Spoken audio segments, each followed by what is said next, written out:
Hi, good afternoon, everybody. This is Mark Magerman with Franchise Empire's weekly uh, resale newsletter podcast that we like to do. It's really more than just resales, but we talk about a lot of all things franchising. And typically, it's Tarek Johnson, who's our CEO, founder, uh, joining me here, and we get to go together today. It's solo, so hopefully, I can make it as educational as possible, and hopefully we talk about some pretty cool things. So as always, the chat is open. So if you're listening live and you have something you want to add or ask, please do so.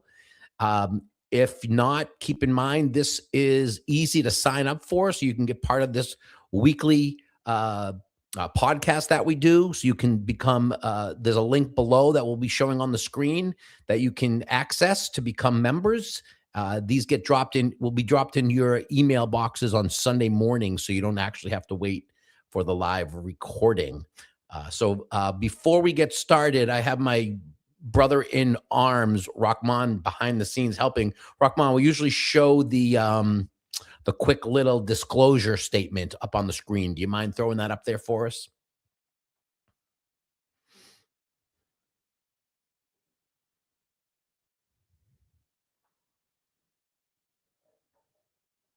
There we go. Thank you. A little disclaimer. All right. And we can share the screen, Rahman, so we can start going over our presentation for the afternoon, if that's okay. So welcome. In this week's newsletter, we're going to share specific franchise opportunities that we think are interesting, an example of everyday folks building their empires. If you see across the bottom of the screen, www.franchiseempire.com/newsletter, and that's how you can access this by becoming a member. And like I said just a few minutes earlier, we'd send this out to you on Sunday mornings. If you don't have an opportunity to listen live, we hope to have you. You can keep going, Rahman. Thanks. So today, we always say in 5 minutes or less, but as you know, we talk a lot, so it's hard to do in 5 minutes. But we're going to talk about a resale that did $1.2 million in top line revenue last year. Very appealing. We're also going to tackle the question about Pet Supplies Plus. Is that a good investment? We're going to talk a little bit about it. As you know, each week we take one of the top franchise brands in the country and we kind of do a little deeper dive on it. And sometimes we find some pretty interesting nuggets that are helpful out there. We're going to talk about our colleague and our candidate, Jonathan, his journey from a passive real estate individual to a franchise ownership. And we're also going to then look at Baskin-Robbins, whether that's a good investment or not. Now, that may not be today because I believe we did that last week. So that may be a little bit not on the schedule for today, but we'll see. I think that may not have been edited out. So we'll keep going, Rahman, if you don't mind. That's a picture of our wonderful Franchise Empire team in action, which we can really skip by. So for those who, there we go. Thank you. Thank you. No, that's fine, Tarek. We can go ahead, Tarek. We can go ahead, Rahman, just to the featured resale. We'll go right there. So as you know, each week we scour our resale inventory. And again, just for edification and for knowledge, resales are very tricky because, again, most of the better franchise brands that we work with have a very strong franchisee network and a very robustly buying out each other when they sell. So sometimes it's really hard to get good resales, but every once in a while, good ones come through and we'd like to capture those for you. This one is based in Las Vegas, Nevada. So anybody out in that area who might be interested, this is a home service business. As you know, if you join us on a more regular basis, home services is really the sweet spot for franchising in this generation. And where, I would say 90 to 95% of the people who come to us and invest in franchises ultimately put their money in behind these. This is a home service business. The asking price is $195,000. And last year's gross sales were $1.2 million with a cash flow of $60,000. So really quickly, I'm going to give you some comments on this. Cash flow at $60,000 is a very nebulous number, right? We don't know if the owner is paying off debt service, if that $60,000 is inclusive of that or not, which is why you really got to dive deep into financials. But what this looks like is a business that's doing $1.2 million. So it's been around a little while. It may not be generating the income or the cash flow that the owner was maybe expecting. I don't know. That's just a guess, but it certainly looks like an opportunity to grow. Because these home service businesses, if it's multiple territory, usually can do a lot more revenue than $1.2 million. So, again, it's a category that we're very comfortable with. I will also say that it is a brand. We can't disclose the brand, but we can say that this is a brand that is a very popular brand in the country, has virtually zero opportunities for new territory purchases. In other words, most of the territories have already been taken by franchise owners, and maybe the only way to get into a brand such as this would be through purchasing a resale opportunity. So, again, if you click on the link below where it says www.franchiseempire.com/resales, we will be able to talk to you about it, introduce you to this and other resales that may or may not be in your area. Again, you can scroll down a little bit, Rahman, please. Right there, that's fine. So just a couple other bullet points about this. Like we said, it's a national brand, almost sold out in the country. Very simple model to follow, and I'll also say a very lean model to follow. Doesn't require a lot of heavy equipment or a lot of inventory. As is the case with every resale franchise business, experienced leadership of teams and of people is critically important. Industry knowledge, not so much, because the brand helps bridge those gaps, but they will not help you with whether or not you bring the acumen to the table to succeed as a business owner. So experienced leadership, managing a business prior would also be really, really beneficial. It's a very robust franchisee network for validation. So as you're doing your due diligence, you will have no shortages of other franchise owners to speak with. Again, leadership and management experience are real plus. We always recommend for resales. We always recommend it for non-resales if you're buying new territory, but specifically for resales. Again, the competition for resales is very, very strong. In many cases, people believe resales is some panacea to success. It may or may not be, but there's always a lot of people looking at every individual resale because there's just not that many of them. And as a franchise owner who had a very thriving franchise business, who ultimately sold it, so I had a franchise resale. We had dozens and dozens of people interested in our business. And if they didn't come to us with pre-approved funding, we didn't even speak to them. So please, please, please have funding approved, at least pre-approval. If you're interested in a specific brand, that will help you make credit. That will help you gain credibility with the seller, and hopefully put you at the top of the list. And if you don't have that, then you won't be surprised if you don't even get a phone call back. So very, very important. Thank you. And again, as you can see, we have a list of over hundreds of resales. Every week we get updated with our brands on what's available. Again, not as readily available as new territories in franchising. But again, if you do click the link on the bottom and you get an opportunity to speak to one of our colleagues here at Franchise Empire, we can kind of guide you in the right direction to say, is it resale feasible for you? And if so, we can set you up accordingly. You can keep going, Rahman. Thanks. So that's kind of it for the resale. Again, if you have any other questions, you can get on our calendar. Just put something out here if you want to use the chat. We always like to share our success stories. They're not really our success stories. They're our candidates' success stories. In our business, our job is to find what the goals are of our candidates and kind of help them find the franchise that matches their goals and their criteria. But make no mistake about it, when people become franchise owners, it's because of their hard work, their commitment, their dedication. Yes, maybe we kind of guide them to keep them out of some potholes, but it's really on them. So this is a story. You can scroll down a little bit, Rahman, so I can read. There you go. Thank you.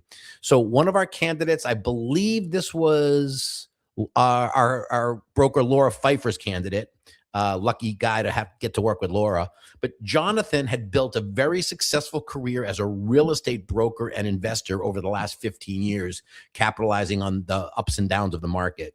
His business was running smoothly and mostly passive, but he found himself wanting something more, something new he could grow in and become more directly involved in. He began looking into franchises, initially focusing on senior home health care based on his personal experiences. While the mission resonated with him, he wasn't fully sold on the options that he was seeing, and he knew he needed help vetting the right opportunity. That's when we found him, or he found us, or however that happened, but he was lucky to connect with Laura. So they looked at multiple franchise models across many, many different industries, narrowing in on what truly aligned with his goals, which was a business that could be scaled, very strong systems, and room to grow within a large territory. So that's what Laura and Jonathan discussed, which helped Laura help Jonathan. Jonathan took the process very seriously and asked the right questions. He stayed patient, thoughtful, and focused on finding the right fit, not just any business. That was from Laura. And today he's officially a franchise owner and stepping into his next chapter as a business owner. It is a very rewarding part of what we do. And if Laura or any of our other brokers were on this call, they would echo that. What we do is we help guide really serious prospective franchise owners to the right brand. We introduce them to the franchise development folks, and we hold their hand and guide them through the process, giving them guidance along the way. But as I just said earlier, it's a real tribute to these people when they finally get to a point where they've signed their franchise agreement, because it's really about life changing. And when we got involved with our franchise, again, people have listened to this before, you hear what people tell you about possibly changing your life for the better by becoming your own boss and running a franchise. For us, we drank the Kool-Aid and it really worked. One of the reasons I'm doing this now, we really get a thrill out of helping people start their path to business ownership through franchising. So congratulations, Jonathan, and awesome job, Laura, as always. Thanks, Rahman. You can keep going. So franchise of the week today, we're going to look at Pet Supplies Plus. Now, again, not part of our script, but I will say this. We do work with candidates who like the pet industry, and there's a lot of really cool opportunities in the pet service world that doesn't necessarily require building out a Pet Supplies Plus. However, Pet Supplies Plus has been around for quite a while, and it has a great following and great reputation. Please scroll down, Rahman. Thank you.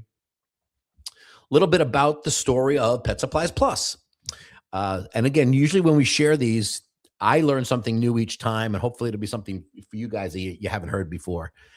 So Pet Supplies Plus started in 1988 in Redford, Michigan, when founders Jack Berry and Harry Shallop brought a grocery store mindset into a very fragmented pet retail world. It's not fragmented anymore, but this is back in 88. Instead of massive warehouse-style pet stores, they built small, friendly neighborhood locations designed to feel local and accessible. Franchising began just 1 year later. By 1995, the brand had already grown to 100 locations. It's a very rapid growth, by the way. A rapid climb driven by community involvement, adoption events, pet washes, and self-service dog wash stations that turned routine errands into experiences. The brand's value did not go unnoticed. In 2021, Pet Supplies Plus was acquired for $700 million. Now that's an exit strategy. And in 2023, it was ranked #1 in the pet franchise category by Entrepreneur Magazine. Today, the brand continues to lean into private label products like Redford Naturals and a model built around repeat purchases, local loyalty, and a category that never goes out of style, pets. So let's see what it takes to own one of your own. And again, pets is a great category, folks, because if you are a pet owner, you know this. And if you're not, I'm sure you know somebody who is. People are just fanatical about pets. They'll just spend whatever money they need to for their furry friends to stay healthy and stay happy. So it makes up for a really great business model. As you can see, Rahman, if you scroll down a little bit more for me, thank you. These are just a quick snapshot of some of the numbers. The investment, and this is to build one unit, obviously, is between $540 and $1.97 million. Why the large range? Well, you might be starting from scratch and building up from the ground floor. You might be taking over an existing space that doesn't need as much renovation. But again, if you can get it in for $540,000, that'd be awesome. If you're thinking this might be for you, I think you're way better off looking at the $1.97 million number. So you could be pleasantly surprised if it comes in less. But building a brick and mortar anything nowadays is going to be very expensive. Keep that in mind. franchise fee. So for all the people who listen in, a franchise fee is the funds that you will pay to the franchisor the day you become a franchisee by signing your franchise agreement. $49,900, very standard fee in the industry. The grand opening advertising requirement, which is on the franchise owner, is $30,000. Again, relatively standard. The local marketing spend in your first 12 months, $3,350 per month. And I will say this, one of the things that we learned in our business ventures relatively early on was we started looking at marketing and advertising not as a cost, but as an investment in our business. Because again, when you're working with a great franchisor, they've figured out the advertising and marketing model, and they should be able to tell you in your due diligence, wink, wink, a question that you should be asking is what is their return on the dollar spent in marketing and advertising? And it should be a lot. Every dollar spent should be returning you much more than that, which makes it an investment. You also are contributing to the National Advertising Fund, $1,000 per month, which is your share of the national funds. Royalties, 2% of monthly gross sales in your first 12 months, 3% thereafter. That tends to be a very low number in the industry. Who makes the ideal franchise candidate for a business like this?